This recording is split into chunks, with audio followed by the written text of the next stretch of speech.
Hi, this is Ryan Munroe from NVK Nurseries. I'm a horticultural advisor here, helping mainly in the field operation.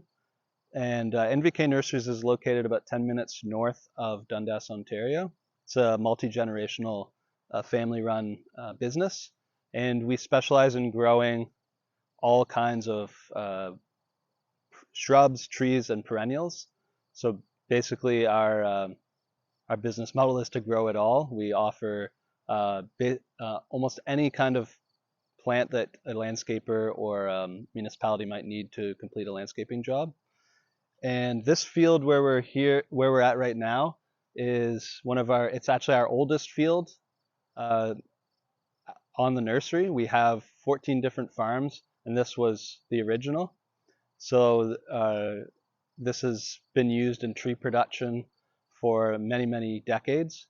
And because of the intensive nature of tree farming, which includes a lot of, at least in the past, included a lot of tillage of the land, a lot of compaction from heavy machinery having to, go out and dig trees and do other work on the fields, as well as the removal of topsoil, because all of our field-grown trees are produced by digging out the root ball, and that removes a lot of soil as well. So basically what we needed to do here, after not having much success growing the last tree crop on this field, is that the field managers realized we had to rehabilitate this field and basically redevelop a topsoil layer by increasing the organics as well as increasing the root activity.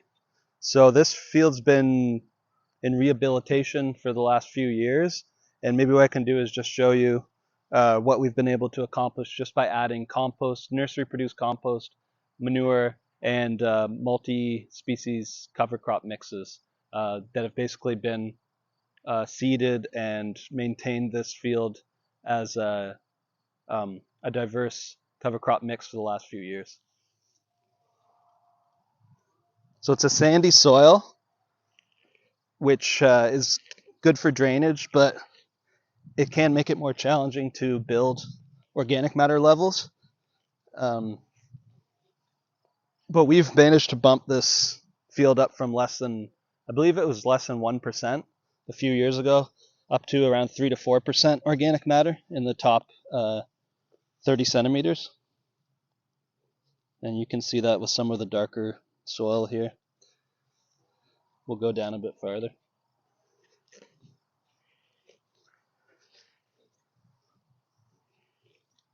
Sandy soil is desirable in a lot of our types of tree production, not only because of the good drainage, but also because it's much easier if we're digging out bare root trees. We want to shake off the soil, and sandy soil shakes off a lot better than heavy clay soil.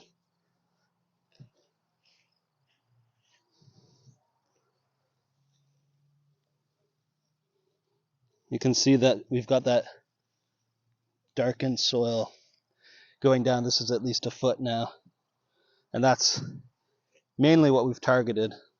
We use multi-species cover crops because they're going to have different types of root morphologies, occupy different depths in the soil.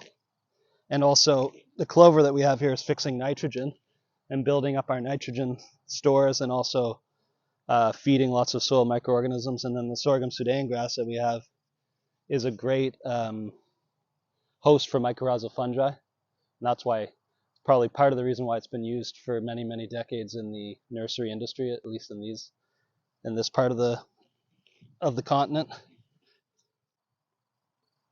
When we grow trees in the field, and we grow a few different we grow trees using a few different types of production systems. So sometimes we'll start with seedlings in our budding or seedling blocks, and those are very small to start, and then we grow them for 2 to 3 years so that they're able to be transplanted into our field and grown out to be bigger trees. But because they start so small, weed management is very important, because they could easily get outcompeted by fast-growing, taller weeds. So that's typically done throughout most of the nursery industry through mechanical cultivation. So basically tillage, regular tillage throughout the season many times just to get the weeds while they're small, and also some manual hoeing. So there's definitely a lot of soil disturbance that happens in that form of tree cultivation.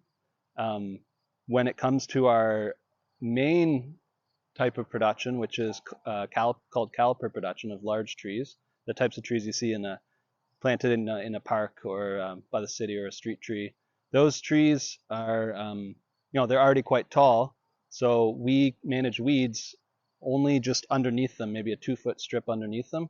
The rest is cover crop, so we have those continuous roots in the soil. They help with traffic, help with drainage, and keep erosion down. And we just mow those cover crops every few weeks. So there's minimal compaction on our caliper blocks, but yes, it's pretty intensive on our budding or seedling blocks.